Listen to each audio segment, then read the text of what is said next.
네, 성도님들 안녕하세요. 새해를 맞으면서 복비는 말들이 카톡이나 문자로 엄청나게 왔다 갔다 했을 겁니다. 저는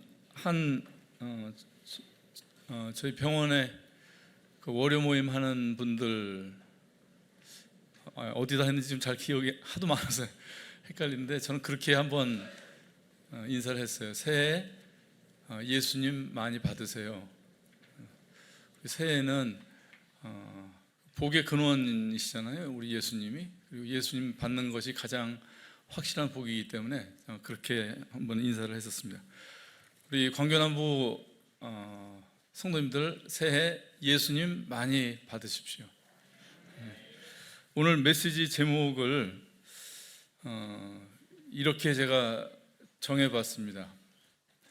십자가의 자존심. 금방 와닿지 않으실 것 같아요.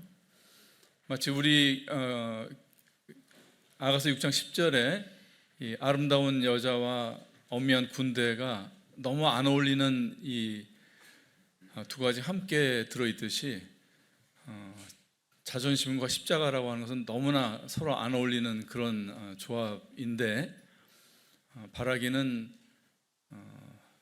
이것이 무슨 의미인지 좀 모두 알 수 있기를 바랍니다.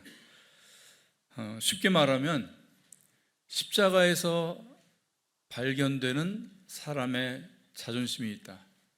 사람의 진정한 자존심은 십자가에서 나온다, 그런 뜻이 되겠습니다. 지난번 제 강단은 성경 하나면 돼요라는 그런 제목으로 말씀을 드렸습니다. 욥기 32장에 하나님께서 사람과 소통하시는, 또는 사람에게 말씀하시는 그 몇 가지 방식을 제가 말씀을 드렸는데, 그 첫 번째가 밑도 끝도 없이 그냥 선포하시는 그런 말씀이 있다고 하는 것입니다. 태초에 하나님이 천지를 창조하시니라. 아니면 처녀가 잉타하여 아들을 낳을 것이요. 과학적인 또는 이제 귀납적인 그런 사고방식을 가진 사람들에게는 참 받기 어려운 그런 말들이죠. 그런데 이해하기 어려운 것들이 성경 말씀만 그런 것이 아닙니다. 전도서 8장에는 하나님의 모든 행사를 살펴보니 해 아래서 하시는 일을 사람이 능히 깨달을 수 없도다. 사람이 아무리 애써 공부할지라도 능히 깨닫지 못하나니 비록 지혜자가 아노라 할지라도 능히 깨닫지 못하리로다. 그래서 이 세상은 아인슈타인의 머리로도 또는 100살 노인의 경험으로도 알 수 없는 일로 가득한 것입니다. 그 아버지가 아이한테 모든 것을 말해주지 않는 것은 아이가 이해할 수 없거나 또는 이해할 필요가 없는 것이 있기 때문에 그런 것입니다. 창조과학이라고 하는 것이 있잖아요.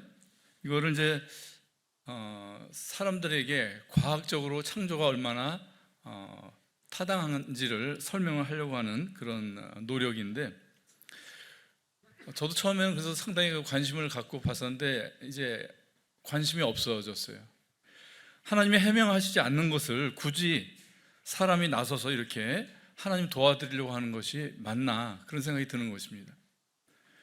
이해되는 바를 따라서 믿으려고 하는 것은 쉽게 믿고자 하는 것이더라고요. 하나님을 믿는 것을 우리가 신앙 그러잖아요. 신앙. 믿을 신자의 앙자가 뭐냐면은 바라볼 앙자입니다. 바라볼 앙. 그러니까 믿음이라고 하는 것은 하나님께 대한 이 인격적인 그런 의탁인 것입니다. 그래서 아이가 이해가 다 안 돼도 아무런 문제가 안 되는 것이 아버지에 대한 그 믿음이 있기 때문에 그런 것 아닙니까?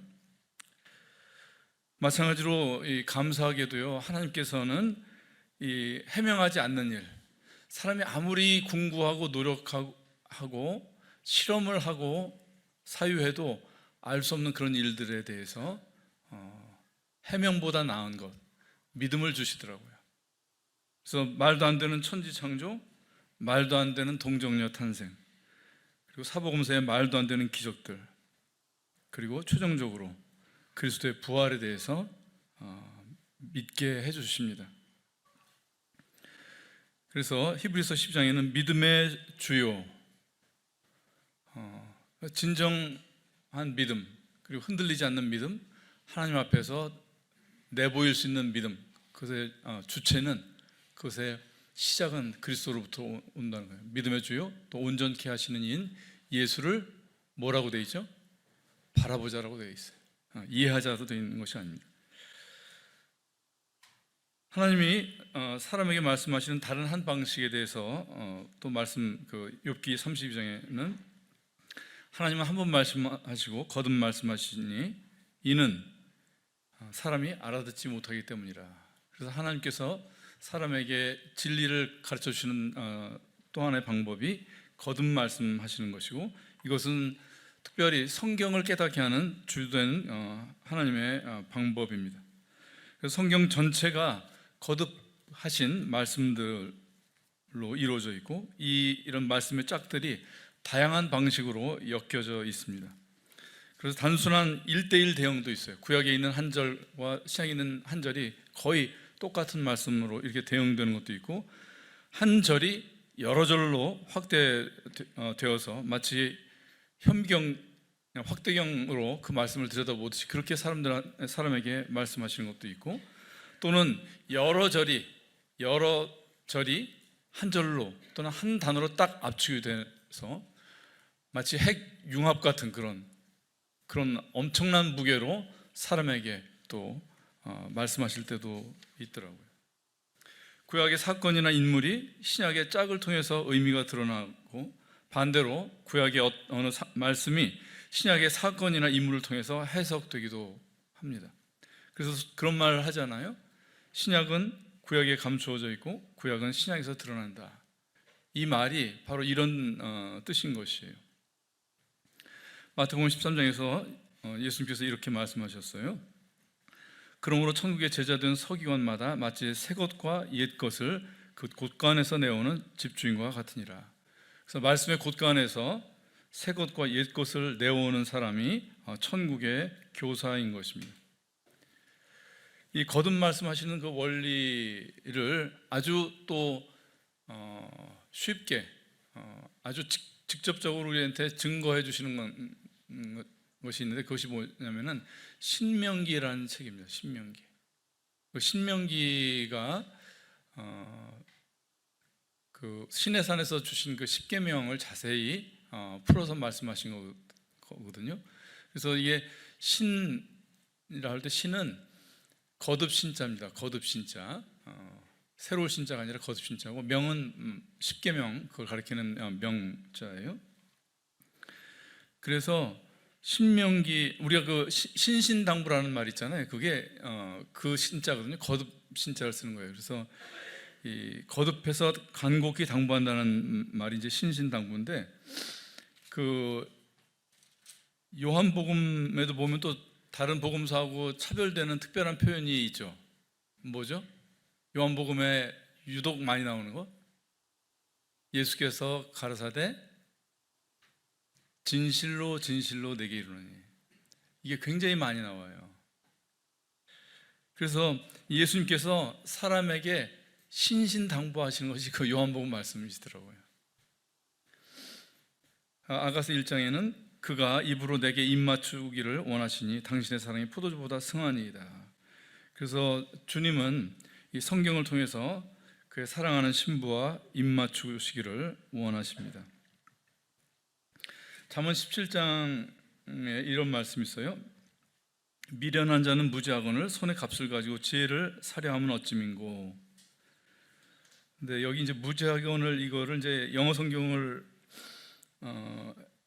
통해서 보면은 번역을 좀 달리 해야 되는데, 이렇게 읽어야 됩니다. 미련한 자는 지혜를 연모하지 않으면서 왜 손에 값을 가지고 그것을 얻으려 하는가. 손의 값이라고 하는 것은 우리가 가인을 생각해 보세요. 손의 노력으로 얻은 것 가지고 하나님께 나아갔었잖아요. 손의 값이라고 하는 것은 사람의 능력이나 사람의 노력을 말하는 것이죠. 그래서 어찌 손의 값을 가지고 지혜를 얻으려 하는가라는 이 주님의 탄식, 무슨 말이냐면은 하나님의 지혜는 공부를 통해서 또는 노력의 대가로 얻어지는 것이 아니다는 것입니다. 이 지혜는 사람이 연모해야 될 대상이고 그리스도를 사랑하는 사람이 얻는 것이라고 하는 것입니다. 그래서 우리가 거듭 말씀하시는 하나님의 말씀 중에서 오늘은 크게 이제 두 가지 우리가 거듭 들어야 되는 것을 좀 나누고자 합니다. 하나는 하나님에 관해서 하나님께서 거듭 말씀하시는 것에 대해서 먼저 말씀을 드리고, 두 번째로는 십자가에 대해서 거듭 말씀하시는 것이 무슨 내용인지를 말씀을 나누고자 합니다. 이 하나님의 이 말씀은 우리가 로고스의 말씀으로 처음 한 번 만나고 또 레마의 말씀으로 거듭 만나게 되어 있습니다. 그래서 태초에 말씀이 계시니라, 요한복음 1장 1절에는 이 말씀이 로고스라고 되어 있어요. 이것은 사람으로부터 떨어져 계시고 절대적이고 객관적이고 우주적인 하나님, 시대와 문화와 내 개인의 사정과 무관한 그런 진리로서의 말씀입니다. 요한복음 6장 63절에는 살리는 것은 영이니 육은 무익하니라. 내가 네게 이른 말이 곧 영이요 생명이라 하실 때 이 여기에 이 말씀은 로고스로 되어 있지 않고 다른 단어로 되어 있어요. 그게 바로 레마입니다. 레마. 그래서 우주적인 말씀이 한 개인에게 오시고 절대적인 말씀이 한 사람의 삶 안으로 들어온 말씀, 그것이 바로 레마인 것입니다. 그래서 하나님에 관해서 우리가 거듭 알아야 되고 새롭게 알아야 되는 것에 대해서 요한복음 14장 1절 말씀을 가지고 좀 말씀을 드리려고 합니다. 요한복음 14장 1절 말씀 다 기억하실 거예요. 너희는 마음에 근심하지 말라. 하나님을 믿으니 또 나를 믿으라. 저는 옛날에 이게 같은 것인 줄 알았어요. 하나님 믿는 것, 예수님 믿는 것 같은 것인 줄 알았어요. 근데 이게 거듭 말씀하시는 거더라고요. 여기 하나님과 또 나라고 하신 예수님, 이게 거듭 말씀하시는 것이었어요. 처음에 믿는 하나님이 바로 로고스적인 하나님, 그리고 거듭 만나는 하나님이 바로 여기 나라고 하신 예수님이신 거예요. 우리 예수님에 대한 말씀, 예수님이 어떤 분이신지를 아주 잘 알려주는 말씀 중에 하나가 요한복음 1장 14절이잖아요. 말씀이 육신이 되어 우리 가운데 거하심에 우리가 그 영광을 보니 아버지의 독생자의 영광이요 은혜와 진리가 충만하더라. 말씀이 육신이 되어, 그러니까 로고스가 육신이 되어 우리 가운데 거하신 분, 이분이 예수님이십니다. 그래서 우리가 예수님을 믿는다고 하는 것은 나의 개별적인 하나님을 만나는 것입니다. 요한복음 20장에 도마가 예수님을 만나서, 부활하신 예수님을 만나서 하는 고백이 나오잖아요. 그 짧은 고백, 베드로의 신앙 고백보다 짧지만은 이것이 굉장히 중요한 의미가 있습니다. 도마가 예수님 앞에서 뭐라고 하죠? 나의 주시오 나의 하나님입니다. 그 전에는 도마에게는 아브라함과 이삭과 야곱의 하나님이 있었어요. 그런데 이 고백은 무엇이냐면은 아브라함과 이삭과 야곱과 도마의 하나님입니다. 이 고백인 것이에요. 이것은 도마에서 그칠 문제가 아니고 그 이후에 믿는 모든 사람들에게, 오늘 우리의 이 자리에 있는 우리에게까지 똑같이 적용되어야 되는 것입니다. 아브라함과 이삭과 야곱과 도마와 임채만의 하나님, 예수 그리스도가 바로 그분이신 것입니다. 하나님을 믿으니 또 나를 믿으라 할 때 이 하나님, 여기의 하나님은요, 사람이 양심과 종교심을 따라서 가질 수 있는 하나님에 대한 인식인 것이에요. 이 믿음은 율법적이고 기계적인 경건을 이루지만 개인적이고 인격적인 하나님과의 관계를 이루지 못합니다. 그리고 은혜와 진리가 충만하다고 하셨는데, 이 은혜와 진리도 신구하게 걸쳐서 서로 짝이 되는 게 굉장히 많이 있어요. 잠언 16장 6절, 인자와 진리로 인하여 죄악이 속하게 되고 여호와를 경외함으로 인하여 악에서 떠나게 되느니라. 죄악이 속하게 되고, 이거는 칭의에 해당이 되죠. 그리고 악에서 떠나게 되느니라, 이건 성화를 말합니다. 사람이 이 영화로운 부활체, 이 영화롭게 된 몸을 입기 전에 구원받는 것과 성도로서 사는 것에 전부가 이 한 절 안에 다 있어요. 인자와 진리로 죄악이 속하여진다 할 때 십자가의 대속은 사람의 뜻과 무관하고 사람이 미처 알기도 전에 이루어진 하나님의 섭리예요. 사람이 보탠 것도 없고 방해할 수도 없는 그런 것입니다. 이것이 믿음의 길에서 처음 만나는 하나님이에요. 이건 모든 사람에게 차별이 없고 나한테만 관련되는 그런 것도 아닙니다. 근데 거듭 만나는 하나님은 누구신가? 인자와 진리로 인하여 죄악이 속하게 되고, 그 다음에 어떻게 되어 있어요? 여호와를 경외함으로, 경외해야 될 하나님의 이름이 나옵니다. 이 잠언 16장 6절을 가만히 들여다보면요, 인자와 진리가 앞에 나오고, 그 다음에 인자와 진리였고, 이 한 문장 안에 앞부분의 것이 뒷부분에서 다시 거듭 말씀될 때 바뀌잖아요. 인자와 진리로 죄악이 속하여지고 인자와 진리로 악에서 떠나는 것으로 그렇게 되어 있지 않잖아요. 어떤 의미가 있을까요, 이것이? 인자와 진리가 인격화된 하나님, 그분의 인격적인 실체가 여호와이신 거예요. 이것이 요한복음 14장 1절의 뒷부분, 또 나를 믿으라 하신 바로 예수 그리스도이신 것입니다. 칭의는 하나님의 일방적인 은혜이지만 성화는 그리스도와의 쌍방적인 관계 속에서 이루어지는 것입니다. 그래서 예수님의 이름이 임마누엘이에요. 사람과 함께 하시는 하나님, 사람과 멀리 계시고 우주적이고 인류를 상대하시는 그런 하나님이 아니라 나와 함께 하시는 하나님의 이름, 그 이름을 가지신 분이 우리 예수 그리스도이신 것입니다. 그래서 잠언 16장과 요한복음 1장의 이 말씀들이 어떻게 모아지느냐면요, 이렇게 읽어볼 수가 있어요. 인자와 진리로 인하여 죄악이 속하게 되고 예수를 경외함으로 인하여 악에서 떠나게 됩니다. 인자와 진리로 인하여 죄악이 속하게 되고 임마누엘로 인하여 악에서 떠나게 됩니다. 사람은 교육으로도 수행으로도 죄를 못 이깁니다. 그리고 하나님을 믿어도 이기지 못할 수 있어요. 더 좀 날카롭게 얘기하면 하나님 믿는 것으로 죄 못 이깁니다. 로고스의 하나님은 종이 호랑이에요. 종이 호랑이. 여러분이 우리가 죄를 이기고 있고 선을 행한다고 생각하는 그 한계는 뭐냐?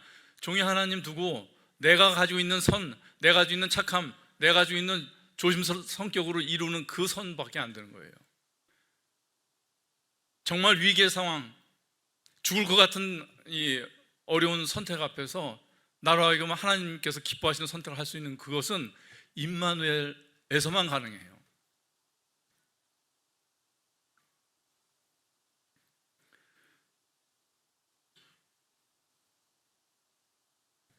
출애굽기 20장에 보면은 하나님께서 이스라엘 백성에게 나타나신 일이 있습니다. 그럴 때 이스라엘 백성들이 이렇게 모세한테 얘기하죠. 당신이 우리에게 말씀하소서. 우리가 들으리이다. 하나님이 우리에게 말씀하시지 말게 하소서. 우리가 죽을까 하나이다. 모세가 백성이 이르되 두려워 말라. 하나님이 강림하시면 너희를 시험하고 너희로 경유하여 범죄치 않게 하려 하심이니라. 하나님이 강림하신 것은 너희로 경외하고 범죄치 않게 하려 하십니다. 그래서 시내 산에 하나님이 잠시 강림하셨던 것이에요. 근데 그 뜻이 무엇이냐? 사람으로 하여금 죄짓지 않게 하십니다.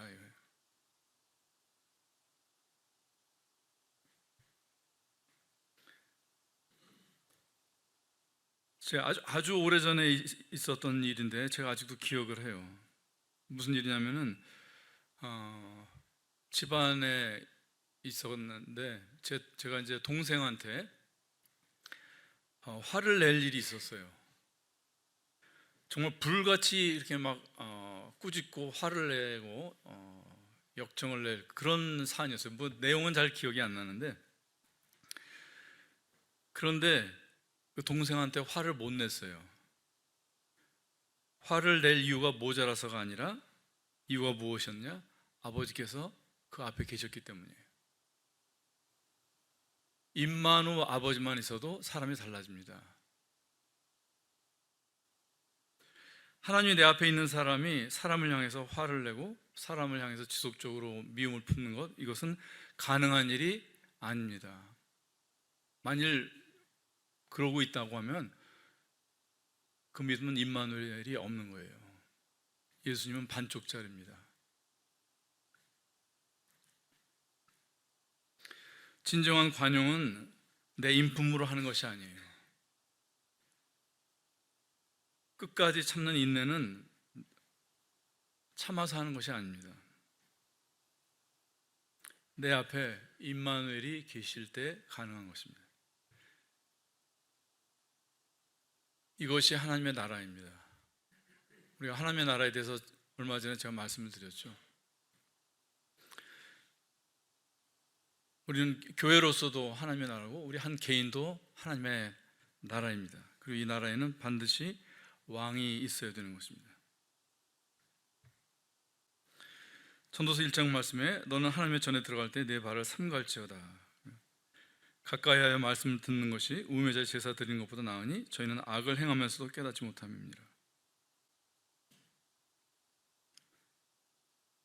왕의 말씀을 주의 깊게 듣지 않으면 그 예배 드리고 하나님께서 기뻐하시는 것이 아니라 악을 행하고 있다고 하는 것입니다. 너는 하나님 앞에서 함부로 입을 열지 말며 급한 마음으로 말을 내지 말라. 우리의 교제가 임마누엘적인가 한번 생각을 해보시면 좋겠어요. 우리 예를 들어서 세 사람이 둘러앉아서 교제한다고 하면 네 번째 의자에 주님이 앉아 계신가? 우리가 왕 앞에서 대화를 하는가? 이 왕이 안 계시면요, 우리의 대화는 무늬만 성도의 교제이지 세상 사람들 가십하는 것과 똑같습니다.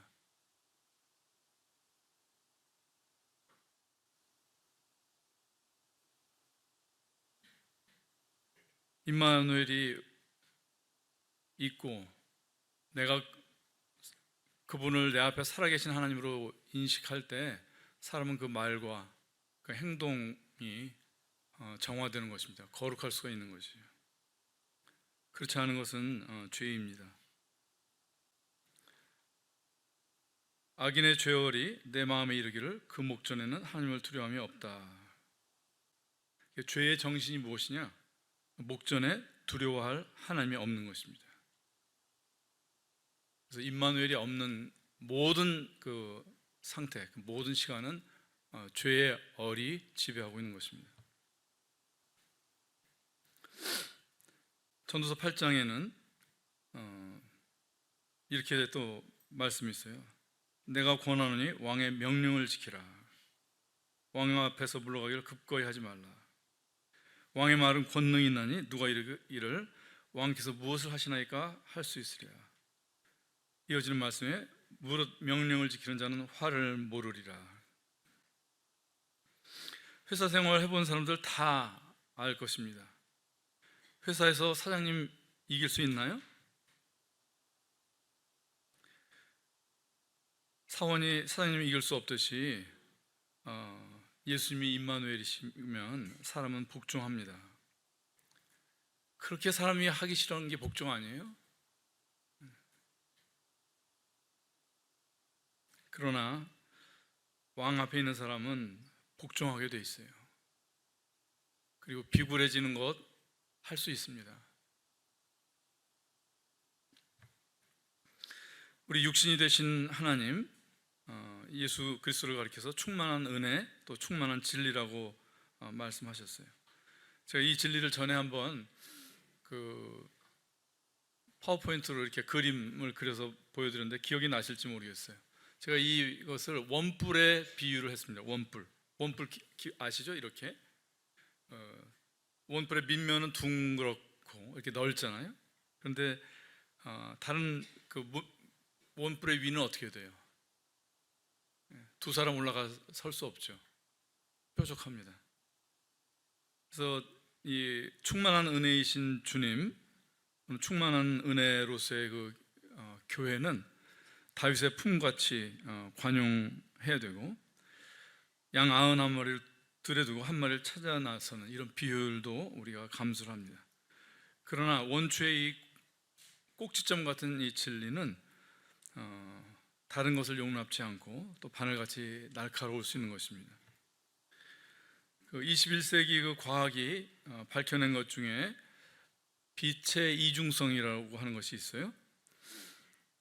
빛이 입자이면서 파동이다 그런 말이에요. 여러분 생각해 보세요. 구슬을 생각해 보세요. 빛은 구슬이기도 하면서 또 이렇게 파문, 물에 이렇게 돌 던지면 이렇게 파문이 일어나잖아요. 그런 파장, 그 두 가지라는 거예요. 이것이 어떻게 우리 머릿속에서 조화가 됩니까?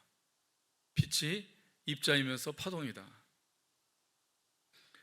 근데 어쨌든 이 두 모순적인 성질이 함께 있다고 하는 것이에요.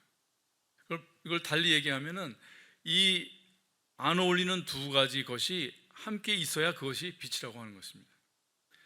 근데 저는 이것을 이제 보면서 이게 참 굉장히 흥미롭더라고요. 우리가 예수님을 가리키는 여러 가지 것 중에 예수님이 빛이라고 그러셨잖아요.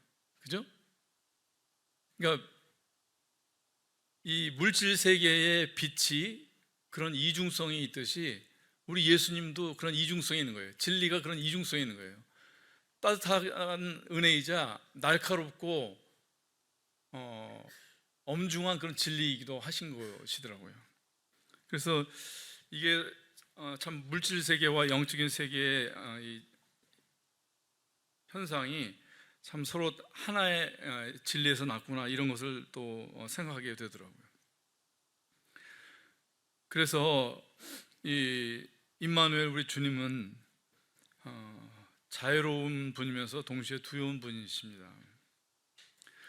우리에게 그 비근한 예를 갖다 가져온다면 부모를 한번 생각해 보세요. 가정을 생각을 해보세요. 부모라는 존재는 자식에게는 자애로운 어머니이자 엄한 아버지입니다. 그렇지 않아요?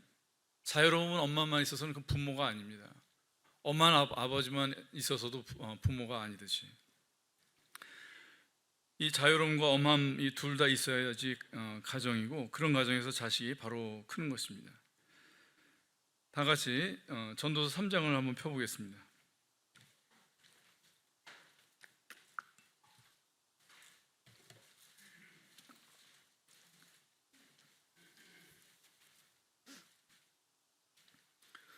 전도서 3장 1절.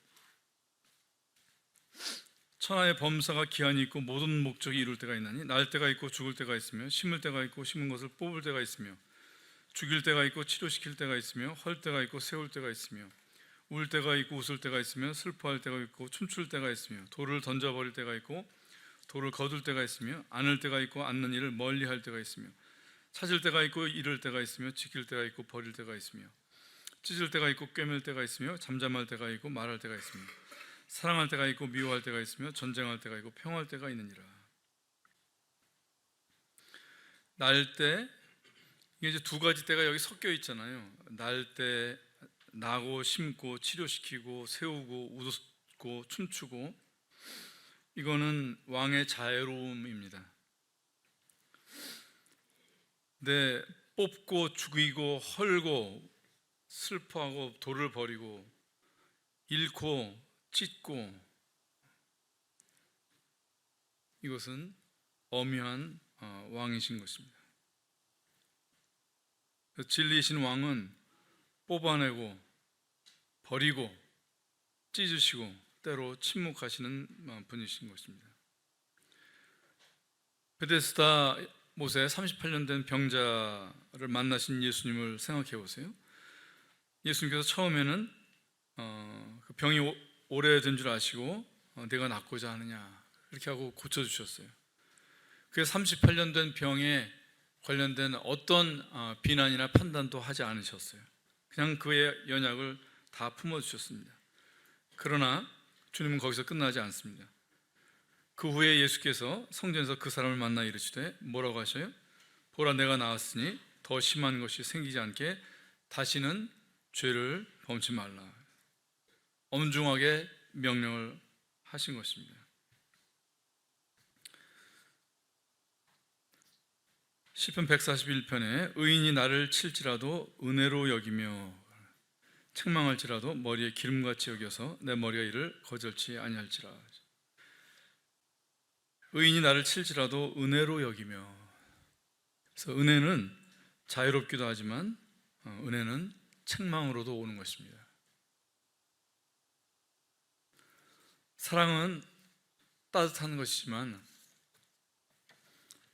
사랑은 또한 차갑기도 한 것입니다. 우리가 처음 말씀하시는 하나님, 처음 말씀하시는 은혜, 이게 말고 이제는 우리가 거듭 말씀하시는 하나님이 어떠신 분인지, 우리가에게 거듭 말씀하시는 은혜, 거듭 말씀하시는 진리가 어떤 것인지 알았으면 좋겠어요. 그다음에 십자가에 대해서 말씀하신 것을 나누고자 합니다. 저는 예배 중에 종종 새로운 것을 깨닫습니다.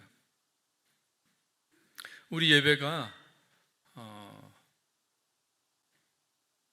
제가 우리 모임에 대해서 가지고 있는 그 긍지나 고마움의 가장 핵심적인 것이 무엇이냐? 이 만찬 예배라고 하는 것이. 우리의 만찬 예배는 오로지 하나에 집중하잖아요. 예수님, 십자가. 그래서 우리가 찬송가도 딱 거기 용도에 맞는 것을 모아서 그 찬송가만 하려고 하는 이유가 그거예요. 우리 믿음의 영역에 있어서 다른 많은 것들, 예수님이 우리한테 해주신 고마운 것들, 나의 행복함, 나의 안전, 나의 미래, 이런 거, 그런 건 다른 시간에 우리가 해도 돼요. 만찬 시간에는 오로지 예수님께만 집중하고 십자가만 생각하는, 그것에 집중하는 그런 가사들로 된 것을 우리가 예배 찬송가로 모으고 있는 거예요. 물론 여기도 지금 솎아낼 것도 많고 이렇긴 합니다. 근데 지난주에 주일 예배 중에 제가 묵상하는데 십자가에서 자존심이 보이더라고요. 아주 건강하고 당당한 그런 자존심이 거기서 이렇게 보였습니다. 그날 지난주 예배 중에 제 안에 이렇게 떠올랐던 말씀이 두 구절이에요. 하나는 잠언 13장 8절에 사람의 생명의 속전은 그의 재물이려니와, 이 말씀하고, 또 하나는 요한복음 14장 31절인데 오직 내가 아버지를 사랑하는 것과 아버지의 명하신 대로 행하는 것을 세상으로 알게 함이로라, 이 말씀이에요. 마치 분자 두 개가 막 서로 부딪히면서 막 반응을 일으키듯이 이 두 구절이 마음에 맴돌면서 어떤 새로운 그런 깨달음이 오더라고요. 십자가에 사람의 자존심이 있구나. 이 잠언 13장 말씀에 보면 속전이라고 하는 것이 나와요. 이 속전이라고 하는 것은 노비가 자유인이 되게 하는 데 있어서 치러야 되는 몸값, 이게 속전이거든요.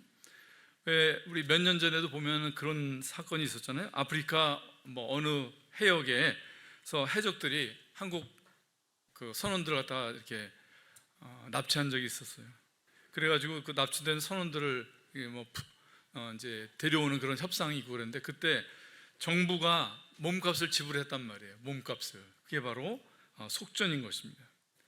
그래서 그 속전으로 10,000불을 지불했으면은 그 사람의 몸값이 10,000불인 것이고, 100만 불을 지불했다 그러면 그 사람의 값이 100만 불인 것이에요. 사단에게 붙들린 이 사람을 위해서 하나님이 치르신 몸값이 얼마인가요? 자기 아들을 아끼지 아니하시고 우리 모든 사람을 위하여 하나님께서 내어주셨다고 하셨어요. 사람의 아들을 사람의 몸값으로, 속전으로 치르신 것이 바로 십자가인 것이더라고요. 너희 몸은 너희가 하나님께로부터 받은 바 너희 가운데 계신 성령의 전인 줄 알지 못하느냐. 너희는 너희의 것이 아니라 값으로 산 것이 되었으니. 이 값으로 산 것이 되었으니 할 때 이 값이 바로 얼마예요? 예수님짜리였단 말이에요. 예수님으로 그 값을 치르신 거예요. 그래서 구원받은 아무개는 예수님짜리예요. 그리고 그날 제 마음에 있었던 이 구절, 요한복음 14장 마지막 절이거든요. 그 전날 가정 모임에서 14장 말씀을 나눴었습니다. 오직 내가 아버지를 사랑하는 것, 그리고 아버지의 명하신 대로 행하는 것, 이것을 세상으로 알게 하려 합니다. 이렇게 하시고 겟세마네로 가시고 십자가로 가신 거예요. 예수님이 십자가를 지신 것은 한 인자로서, 우리와 똑같은 인자로서 아버지를 사랑한 것이었습니다.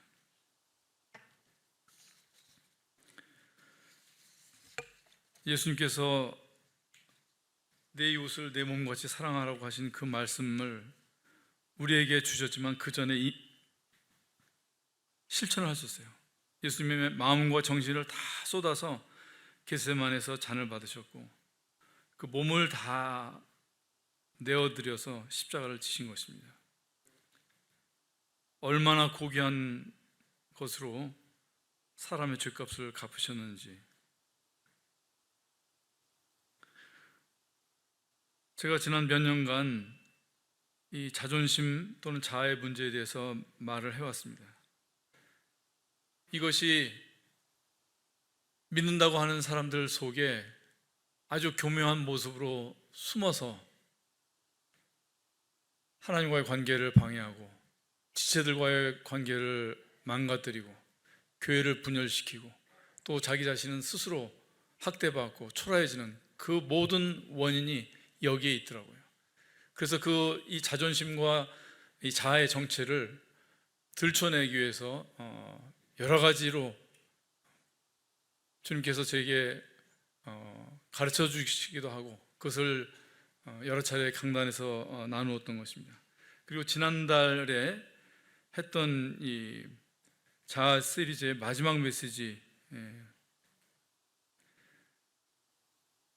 자존심은 하나님만 정당하다. 이게 아주 최종적인 결론입니다. 그런데 놀랍게도 이것이 끝이 아니었습니다.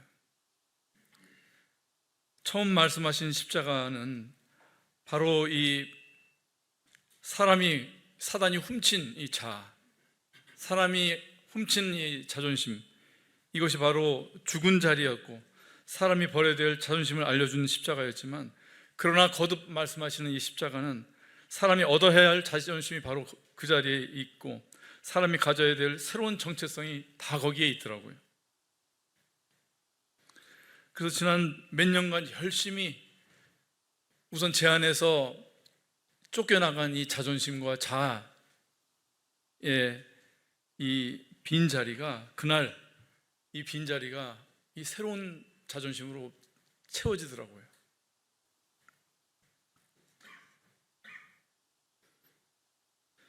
하나님의 세상을 이처럼 사랑하사 독생자를 주셨으니, 하나님이 사람을 이처럼 사랑해서 독생자를 속전으로 주셨습니다.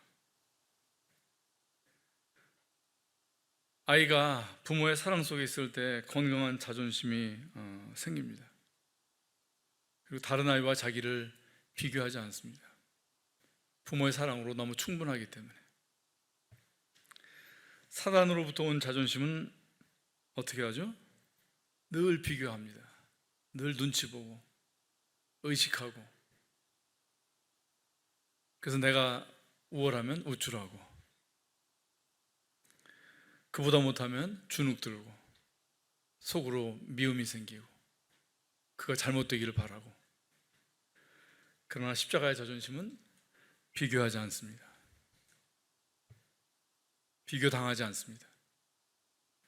이게 또 바울의 고백이에요. 사단의 자존심은 교만하고 불평하지만 십자가의 자존심은 겸손하고 자족합니다. 빌립보서 2장 말씀 생각해 보세요. 너희 안에 이 마음을 품으라. 곧 그리스도 예수의 마음이니 그는 근본 하나님의 본체시나 하나님과 동등됨을 취할 것으로 여기지 아니하시고 오히려 자기를 비워 종의 형체를 가져 사람들과 같이 되었고 사람의 모양으로 나타나셨으며 자기를 낮추시고 죽기까지 복종하셨으니 곧 십자가에 죽으심이라. 이것이 사람의 자존심을 발견해야 될 장소가 바로 이 십자가인 것입니다. 한때 천사를 부러워했던 적이 있어요. 그런데 이제 더 이상 부럽지 않습니다. 천사가 순종하고 천사가 거룩한 것은 선택에 따른 것이 아닙니다.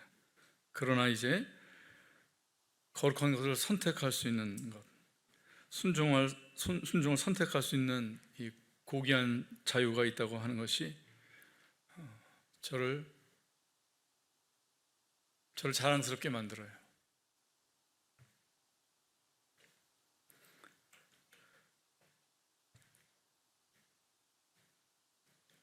나의 영혼의 몸값은 얼마입니까?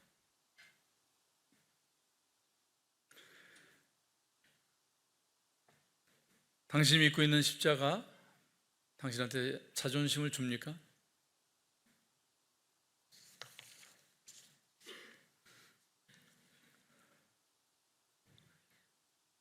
하나님의 자녀로서의 자존심, 그리스도의 정결한 신부의 자존심, 예수님과 형제지간이라는 이 자존심, 십자가가 창대해질수록 그 사람에게는 이 거룩한 정체성들이 생기고 자기 가치가 높아집니다. 내 시작은 미약하였으나 내 나중은 심히 창대하리라 하시는 말씀대로, 그리고 이 자기 가치가 높아진 사람은요, 다른 사람의 가치도 그렇게 보는 눈이 생겨요. 왜냐하면 그를 위해서도, 그가 지금 어떤 상태에 있을지라도 그를 위해서도 하나님께서 아들을 똑같이 속전으로 주신 것을 알기 때문입니다. 자기 가치가 낮은 사람, 이 십자가에서의 나오는, 십자가에서 발견되는 자존심이 없기 때문에 그렇게 세상에서의 그 자존심, 세상이 주는 자존심을 세우려고 그렇게 노력하는 거 아니에요?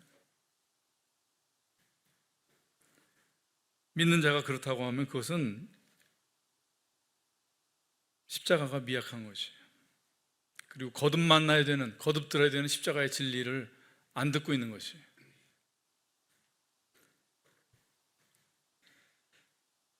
사람이 십자가에 자존심이 없기 때문에 사단이 심어놓은 이 거짓된 자존심에서 해방되지 못하는 것입니다.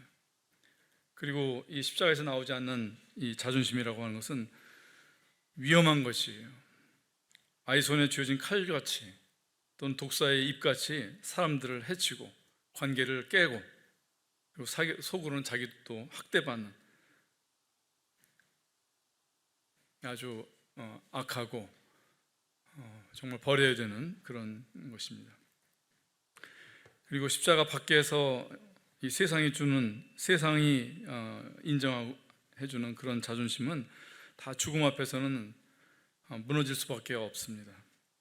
십자가를 통해서 얻는 자존심은 그런 느낌이 들더라고요. 엘리야가 타고 간 병거처럼 나를 그렇게 태우고 갈 것이겠구나.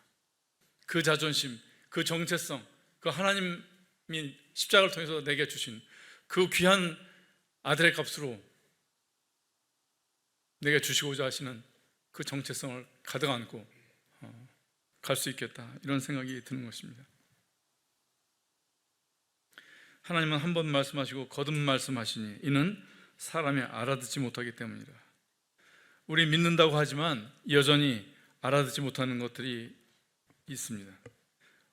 우리가 믿었다고 생각하는 것들, 거기에 대해서 하나님이 거듭 우리에게 말씀하신 바를 듣는 그런 교회가 되었으면 좋겠습니다. 고린도전서 2장에 바울의 이 고백을 한번 말씀드리고 마치고자 합니다. 내가 너희 중에서 예수 그리스도와 그의 십자가에 못 박히신 것 외에는 아무것도 알지 아니하기로 작정하였습니다. 예수님에 대해서 하나님이 거듭 말씀하시는 것 듣기를 바라고, 또 십자가에 대해서 우리가 거듭 듣는 성도들이 되기를 바랍니다.